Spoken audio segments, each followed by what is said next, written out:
Hola, muy buenas noches. El motivo de este video es hacer referencia a temas relacionados con la democracia en México. Así tenemos que la palabra democracia proviene del griego demos y kratos, que significa el poder del pueblo. Este es un sistema político en el cual la soberanía reside en el pueblo, quien la ejerce de manera directa a través de sus representantes. Está sustentada en principios como son la participación, la representación, la división de poderes, elecciones libres y el Estado de Derecho. Se basa en el respeto a los derechos humanos y las libertades fundamentales. El federalismo es definido por la Real Academia Española como el sistema de organización federal de algunas corporaciones o estados. Asimismo, la doctrina en ciencia política y el derecho constitucional lo definen como un sistema de gobierno que combina los principios de autogobierno y gobierno compartido entre distintos estados sujetos a una misma constitución suprema que representa su unión indisoluble en uno solo. Al respecto, debemos hacer referencia a lo señalado por el artículo 40 constitucional, que dice lo siguiente: es voluntad del pueblo mexicano constituirse en una república representativa, democrática, laica y federal, compuesta por estados libres y soberanos en todo lo concerniente a su régimen interior, unidos en una federación establecida según los principios de esta ley fundamental. Se puede decir que la historia del federalismo en México se remonta a la evolución social de la colonia, la Constitución de Cádiz, posteriormente en la Constitución de 1824, y que de ahí ha tenido una evolución que se ha visto plasmada en las posteriores constituciones, como lo fueron la de 1857 y la más actual, que es la de 1917, posterior al movimiento de la Revolución Mexicana, por lo que es claro de observar que la construcción y consolidación del federalismo en México ha tenido como base fundamental el sistema parlamentario. Resulta necesario destacar la gran aportación que con relación al tema realiza el diputado por Coahuila en las Cortes de Cádiz, el licenciado José Ramón Ramos Arizpe, quien es considerado el padre del federalismo mexicano, pues exigió la descentralización del gobierno virreinal en las colonias novohispanas, cuyos argumentos fueron la distancia que existía entre los diversos lugares a lo largo del territorio mexicano con la Ciudad de México, que era donde se concentraba la base de las principales instituciones. No es casualidad que los demócratas mexicanos optaran por el federalismo en ese momento, pues como señaló James Madison, el federalismo es un sistema de gobierno democrático que supera el del Estado centralizado, ya que cuenta con una doble división de poder, la horizontal y la vertical, mientras que el Estado centralizado solo reposa en la división horizontal del poder. Los elementos del federalismo mexicano los podemos resumir en los siguientes. Se constituye por estados libres y soberanos en el interior, un gobierno federal encargado de asuntos nacionales y ha tenido una evolución a través de las constituciones de 1857 y 1917. En la práctica,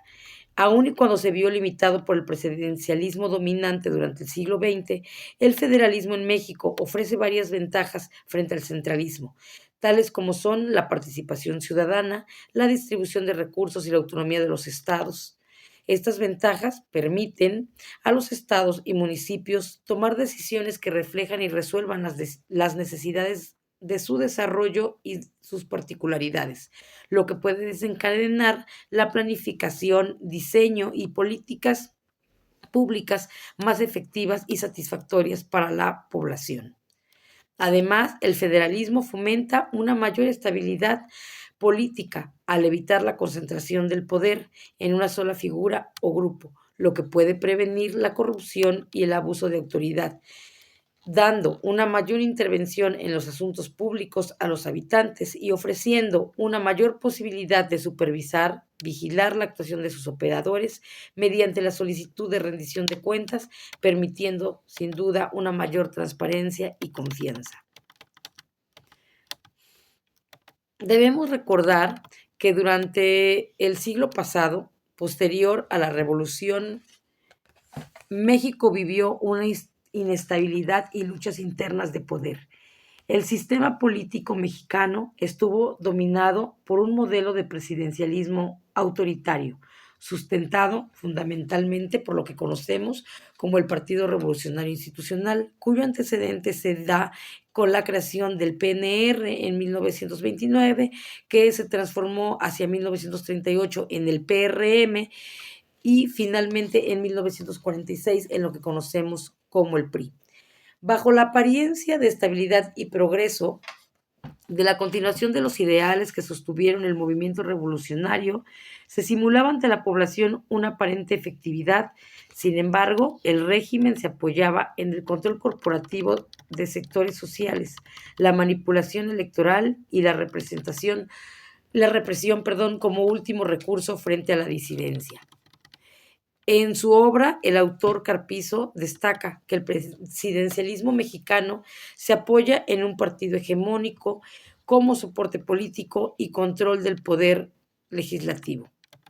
Como características de ese partido hegemónico podemos decir que tenía un control electoral y político total, que le dio posibilidad de integración a obreros, campesinos y sectores populares para simular una aceptación.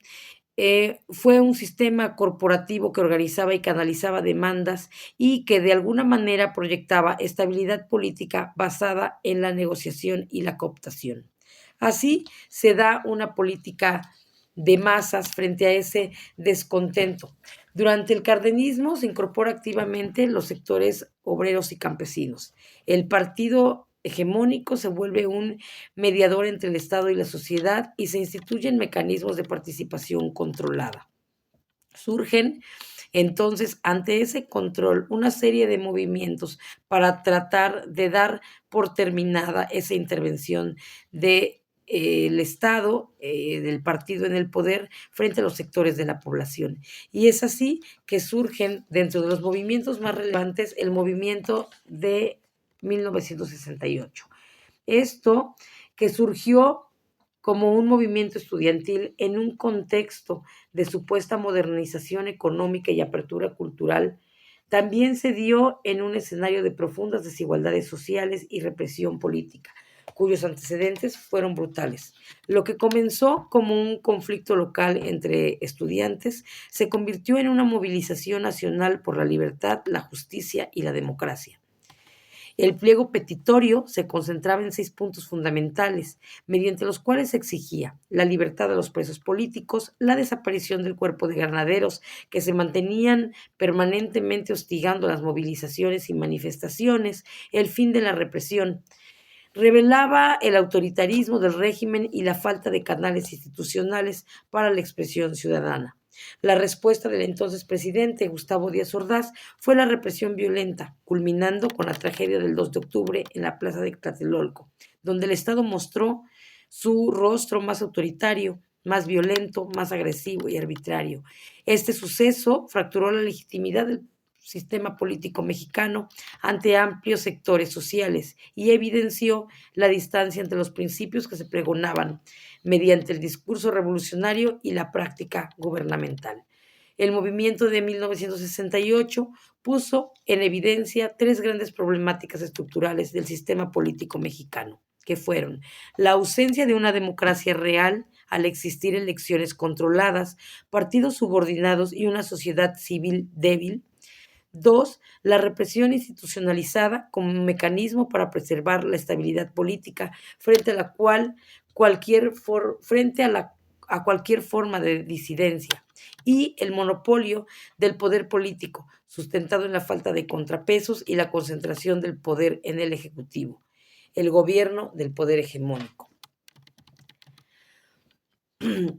Así se transitó a periodos de mayor crisis, particularmente la de 1982, que fue una crisis económica, trajo consigo la caída del petróleo, la elevada deuda externa, el aumento de las tasas de intereses de Estados Unidos, encareciendo aún más la deuda de México y de países latinos, el mal manejo de las finanzas públicas y la falta de políticas para propiciar el desarrollo, generando como principales cambios en materia económica que se produjera una grave devaluación del peso, alta inflación, un aumento de la deuda externa, En materia social, un fuerte retroceso en bienestar de la población y un aumento de la pobreza, del desempleo, mayor migración, y en materia política, la crisis produjo que se requiriera apoyo del Fondo Monetario Internacional, lo que sentó las bases para las reformas con carácter de neoliberal, entendiendo en esta parte al neoliberalismo como la doctrina que propugna la menor intervención estatal posible en los asuntos económicos. Para los partidarios de este modelo, el propio mercado es capaz de autorregularse sin necesidad de normas estatales, afirmando que el resultado será una sociedad más rica y más competitiva, cuando lo que verdaderamente hemos visto a través de su aplicación es el incremento de las brechas sociales, de la alta marginación y del incremento de la pobreza. Así, México transitó hacia un modelo basado en la reducción del gasto público, de la privatización de empresas estatales, de la apertura comercial y las políticas dictadas por especialistas técnicos denominados tecnócratas. Y es por eso que se le llama así a ese periodo, tecnocracia, porque la administración política del país se concentraba en manos de profesionales formados en economía y administración, muchos del extranjero, que toman decisiones con lógica técnica, pero no política. En ese sentido, se transitó hacia una reconfiguración del Estado más técnico y menos corporativo. Teniendo gran relevancia las reformas en materia electoral a finales de las décadas de los 80 y a principios de la década de los 90, en donde se permite una mayor observación de estos procesos electorales, donde se da un paso a la alternancia, donde se basa fundamentalmente en un discurso de mayor participación ciudadana y de mayor observación de la población a sus actuaciones. Yo puedo concluir que hoy por hoy la democracia en México sigue siendo un proyecto en construcción que requiere el incremento de la participación ciudadana, pero sobre todo el fortalecimiento institucional, sin perder de vista el respeto irrestricto a los derechos humanos y colocando como tema central de las dinámicas de gobierno el bienestar de todos y cada uno de los sectores más vulnerables de la población. Es cuanto. Gracias.